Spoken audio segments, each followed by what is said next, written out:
Welcome to the Steelers by the Lake podcast. My name is James, joined once again by my co-host Cody. Cody, how are you this fine Tuesday evening? James, I'm fantastic. Nice little 11 and a half hour day at work. Gonna go out on the boat later. My buddy has a pontoon boat that we're gonna take out on the lake. Excited for that. Probably jump in the water. Who knows? Maybe Shar will come. You're opening up your Red Bull as per usual. Non-affiliated, non-sponsorship Red Bull. Shout out to you guys. Yet. But I'm excited, man. We've been seeing crazy growth in our Facebook, which is really cool. 13 new followers in the last week since we posted, which is really, really cool. But I am doing good. James, how are you? I'm doing pretty dang good, man. Really looking forward to talking about this. One of our topics today, we're going to tell you guys all about the new jersey numbers that the rookie class has selected, which, let's be honest, you take the wrong jersey number, it's a kiss of death. You might as well just hang it up, go try to play women's softball and declare yourself a woman, because it's just not going to happen for you in the NFL. Man. These thoughts do not reflect. Yeah, no, the wrong jersey number can really just feel weird or look bad or whatever. We'll talk about that. We'll get to, I know at least two numbers that I don't like, and I think James is on the same boat as me. So we'll have to wait and see. Not the same boat later, but boat now. Think about Bud Dupree, man. 48 was just an awful choice. It doomed him from the beginning. It was, but ironically enough, when I think of 48 in a Pittsburgh Steelers uniform, I think of Bud Dupree.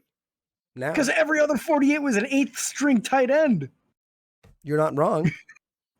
He made a name for the number. It wasn't a phenomenal name, but it was an okay name. Anyways, it's an okay name. Let's start it off real quick by talking about Steelers beginning the second round of GM interviews. James, we know who they are interviewing for this position. Yeah, we've got a few names on the list so far. We know about Doug Whaley, who's a former general manager of the Buffalo Bills. Louis Riddick, who's been all around the NFL and is currently a commentator or reporter, whatever you'd like to call him, but very well plugged into all the teams around the NFL. Also, Tampa Bay's John Spytek, Tennessee's Ryan Cowden, also getting second interviews. You would like to assume that Brandon Hunt and Omar Khan are also going to be involved in this, but Brandon Hunt did also just interview recently for another team. And not for their general manager position. So interesting. That's a little suspicious, especially since he was the guy I was really hoping was going to get the job if it were an internal candidate. So that's the name. A lot of these guys either have been part of the Steelers organization or are from Pittsburgh. So imagine that. But there's going to be some Pittsburgh ties with whoever our next general manager ends up being. But very important because, Kevin Colbert put together one heck of a career. I saw a list the other day. Somebody had put a list of all of his first round picks, and there were only 3 of them that were busts, man. Yep. And there's like 4 or 5 that are Hall of Famers. Yep. Or future Hall of Famers, either one. Yeah. So quite a list that he put together in his tenure as the general manager for the Steelers, especially since the Steelers just aren't that big into free agency. It's so important that you nail those draft classes. And more often than not, he really hit it out of the park. Yeah. So again, those guys are going to be doing interviews or already did interviews to clarify. So we'll be really excited to see what happens there. In other news, they did announce the minicamp days, which is May 13th through the 15th. Now that is a mandatory practice. Before this, they were only having OTAs and rookie minicamp. Rookie minicamp is obviously all the rookies, mandatory learning things. And then minicamp is when all the players are expected to come together and kind of come up with a game plan for training camp, get reps at positions, see where people fit the best and go from there. That way you're not wasting time on, is this guy going to play safety or middle linebacker? You know where he's going to get the reps at mostly in training camp by that time. So really excited for that. That's big. Yeah. Gets you a little idea too, as far as the playbook, get people start to be comfortable with the playbook, where to line up.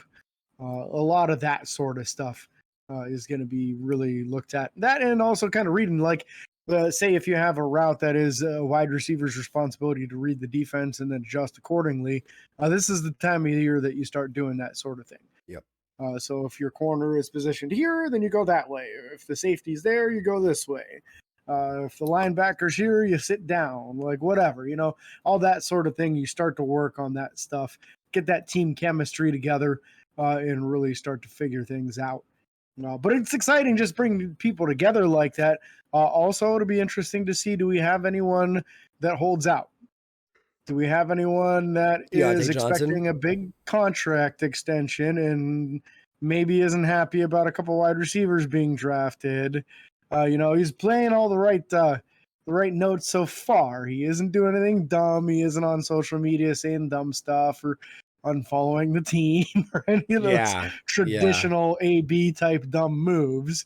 So that's a good sign, but I remain quite skeptical as to whether or not Pittsburgh will give him an extension, especially with having invested such high draft capital at that position. Yeah, very interesting to see. Speaking of the draft and drafting these players and these wide receivers and these guys, these rookies that we are talking about, they came out and said, announced the numbers. Steelers announced the rookie numbers. So we're going to go through this in order from lowest number to highest number. We're not going to go through where they were drafted. We're just going to go through the numbers. So first off, the last pick that Pittsburgh had was a quarterback. And he's the first guy we're going to talk about. Chris. Oladokun. Yeah. Listen, Adani? Good number for a backup quarterback. I fully endorse his decision for jersey number 5. That is a great backup quarterback number. I'm on board. I think he did a real nice job with that selection. I'm sure there were a few other ones available that he could have taken. 16. Yeah, I could have taken 16. I'm glad he didn't. I know. Forever Charlie Batch's number. Forever Charlie Batch. They should have retired it, honestly. Oh my gosh. That might be a little far. You know who else had 16? Who? Hines Ward, his rookie year. I thought he was 15 his rookie year. Oh, maybe it was 15. I think he was 15. I know it was one of those, though. I'm 90. I have his rookie card somewhere. I think it's 15. Yeah, I got one too somewhere. Who knows where? Weird, very weird. We're gonna keep it in the quarterback room. Kenny Pickett went with number 8. Pulled out the old Tommy Maddox number, if you know what I'm saying. Yeah, it's time to have a good quarterback with number 8. So nice to see. Tommy wasn't bad. Tommy was just not good. Yeah. All I can think of every time I think of Tommy Maddox, all I think of is the pick 6 to the Jacksonville Jaguars, Rashid Mathis in the playoffs. I think it was a wild card game. Oh, that dude got like 18 picks off of Tommy. I know. That was stupid. I think they had a deal going on. They were buddy. I don't know. It went on with Ben too. When Ben was quarterbacking, he threw a bunch of picks to that same dude. Yep, Rashid Mathis. Now I'm gonna look that up later. Rashid Mathis. How many picks does he have against the Steelers? Dude, he has like 23 on the career, and 21 of them are for Pittsburgh. Yeah, he might have double digits against Pittsburgh. It's uncanny how well he did against Pittsburgh. It's like he had a grudge against them or something. I don't know. I wonder if we passed him up in the draft or something and draft someone different. Probably. I'm gonna look it up now. We're gonna expect this on the next episode. We're gonna have facts. We're gonna place them out, lay them out. We're gonna see what it's like. You better actually look it up, Cody. You better write yourself a note. I'm just not gonna do it right now. Okay. I got a note. Put it on your hand. Okay. Something. There we go. Next guy. Yeah. Wide receiver. Calvin Austin III. No. With a very. Where are you going? What? You skipped one.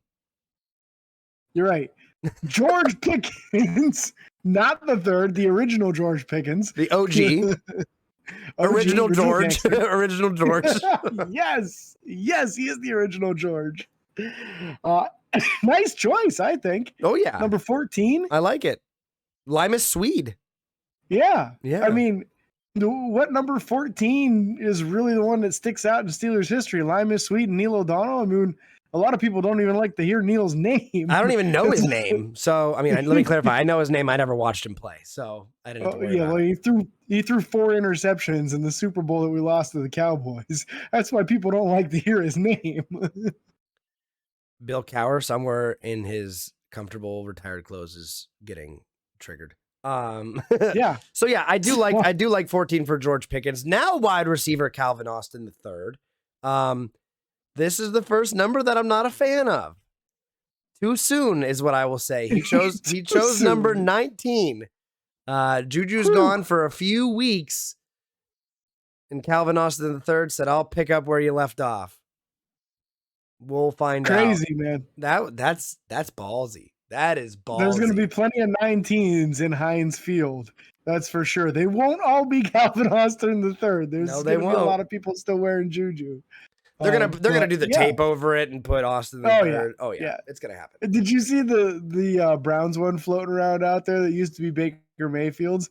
And on the back they taped over the end of his name, so it still says MAY, but then it says be not. Maybe not. I saw the one where the guy has a Tim Couch jersey on, but it says all the quarterbacks they've had. I like that one. That's a good one. That one's ridiculously long now. Well, it's going to keep getting longer. Let's be real. Because I don't think any quarterback they have on the team right now is going to finish the season. So that's my bold prediction for the Browns. Wow. Next one. Another one I'm not a fan of. James, what do you think? This is the one that I struggle with the most. And it's just because it's not a fit for the position, in my opinion. Technically. For you got a lot of pent up feelings because this was a great number for the man who held it once for the Pittsburgh Steelers. Connor Hayward, the fullback, halfback, and they're also listing him as a tight end, has opted for the number 83. It's forever Heath Miller's number. Forever. It's going to be tough to see a fullback wearing 83. That's a weird one. It's a great jersey number. It's just that I don't think that he's going to be really playing that same position, and I feel like it's a weird number for a fullback. I concur. I have nothing else to say about that. I mean, it's a lot better than when Kobe Hamilton had it. That's fair. That was wrong. That was very wrong. I did not like that one bit. No, that was bad. No, it's real. A number can make or break somebody. It's awkward to say, and it sometimes just looks bad. Next one's linebacker. I'm sure Cam told them, though. I'm sure Cam said, hey, that's a bold decision. If you want to do that, you had better bring your A game every single week. Maybe that was to motivate him. I want to know what Heath is thinking and Ben's thinking. Yeah. I want to know. You know Ben would have never let that happen. Nope. Ben didn't let Fryermuth take 83. Who was it that he didn't let take 83? Probably maybe Gentry. It might have been Gentry. It was somebody. I remember that. So it was one of those guys. But the next two guys we're going to talk about real quick. Mark Robinson, linebacker, chose number 93. I don't have anything to say about that. It's like a new number to me. It's not a bad number. I like it because it's an upgrade immediately over Joe Schobert last year, even if he doesn't make the team. That's fair. I agree. And I think, honestly, 93 is a nice aggressive number. I feel like if you're wearing a number like 93, you got to be out there hitting people and hitting them hard. And I think that's what Mark Robinson's going to do this year. Even if it's just preseason that we see him and he ends up on the practice squad, I feel like 93 is going to be making some hits. So I'm looking forward to that. That's a good choice in my book. I like it. It's a great choice. The next one's one that I'm on edge about. I like the number for the position, but it's weird because it's still a soon thing, even though I'm not a huge fan. Like, I'm not like a diehard fan of the person who was wearing it recently. It's just a recent transition thing. DeMarvin Leal, defensive end, whether they make him an outside linebacker, whatever they want to do.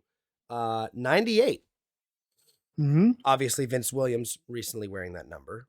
So yeah, it'll be interesting. And then if you go back a few generations previous, Casey Hampton, aka Big Snack. Good old Casey. You want to know? I would have loved to have seen Jordan Davis wear 98 for the Pittsburgh Steelers. Okay, I'm done. Oh, that would have been freaking great. That would have been. I mean, he would have went with 99 still, which would have been fine. But he wouldn't have had a beard. He wouldn't have had a beard, and it would have been weird.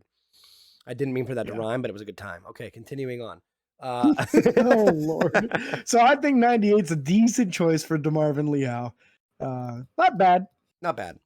Not awful. And really, honestly, of this entire rookie class, I don't think any of them made a really poor choice. It's just I don't like the fit for Connor Hayward as far as... Yeah, I would agree with that.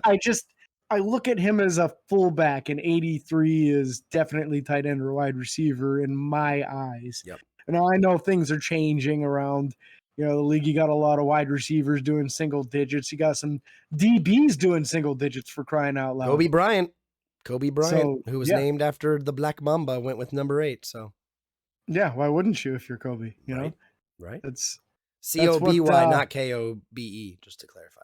we had a safety that just switched to 8 and then gave 8 up for Kenny Pickett. Yeah. So, yeah, that's it's just a new age. Doesn't mean it's bad. I don't think any of these are actually bad choices. There's definitely years where I look at it like, well, last year, what was it? Buddy Johnson took 45, and I was like, "What are you doing, man?" Yeah. That is Fuamatu Ma'afala. That is, yeah, Chris Fuamatu. yeah, Yeah. that's the one. Chris Listen, let's speak about other numbers because there's one more number that came out that we were both interested about. Yes, Miles Jack officially taking jersey number 51. 44 was not available because of Derek Watt having 44. He didn't bother to try buy it off of him. Maybe Derek just didn't have a number that was in his mind anyway. He just wasn't going to give it up no matter what. Yeah. But I really like 51 for Miles Jack. You know, we were talking before the show, and I said, Cody, who is it? Who was the last great 51? And you nailed it. James Ferrier. That's right. James Ferrier was an absolute boss at middle linebacker, man. He was so dang good. Very instrumental part of that defense in that Super Bowl era when Super Bowl 40 and 43 were a thing. Yep. James Ferrier was one of the ones making that happen, man. So I really like it. I think it's a great choice. Him 51 and 55 right in the middle of the field, they're really going to bring some terror on people this year, I think. Yeah, we'll have to wait and see what happens. Real quick, before we get towards the end of the show, we want to talk about, James especially wants to talk about one thing that a man by the name of Richard Sherman had to say about our quarterback, new rookie quarterback, Kenny Pickett. James, take it away. Yeah, opinions on this one, man. So Richard Sherman, everybody knows Richard Sherman. You know, what was he, a Harvard graduate? He's a real smart guy, right? In the NFL for a real long time, top tier corner for a real long time. I don't know if he's even on a team right now, which might be why his voice is so important, because he doesn't really have any on the field to speak for him. He says let's take a moment for Richard Sherman. Take a moment, a sad moment. Okay, we're good. So he says he doesn't trust Kenny Pickett because Kenny Pickett wears gloves all the time, and he doesn't trust a quarterback that wears gloves all the time. And you know what I say to that? I don't trust a cornerback who decides to try to break people's front doors down. Shots were fired today. James chose violence, guys. James chose violence today. Richard Sherman chose violence against that person's front door and tried to break in. I don't trust him, so I don't care about his opinion. You're not wrong. I'm backing my quarterback. And I'm going to say, you, Mr. B and E, you can stay over there with your B and E's, man. You're not wrong. We don't want nothing to do with that. You're not wrong, James. You're not wrong. I don't know. What else you got to say? Anything else? Nothing on that, man, but we did have a wave of cuts. We did. The Pittsburgh Steelers released 3, which is that's like a mini wave. That's not even a wave. Yeah, it was like a splash. It's small. It's like a wave in Edinburgh Lake. It's never really going to be that big. We'll find. I'll send you videos of what the lake's like when I get out there today. Anyways, it was 2-inch crests. Yeah, it was a couple guys that you've heard us talk about before. Specifically, linebacker Tigre Scales was waived. And then also cornerback by the name of Isaiah Johnson. We talked about him briefly last year. And the long snapper, Rex Sunahara. I don't know if there's a role of the art or not, but I liked it. So Sunahara. I feel like there should be. Yeah, I like it. Rex was off and on the practice squad a lot last year.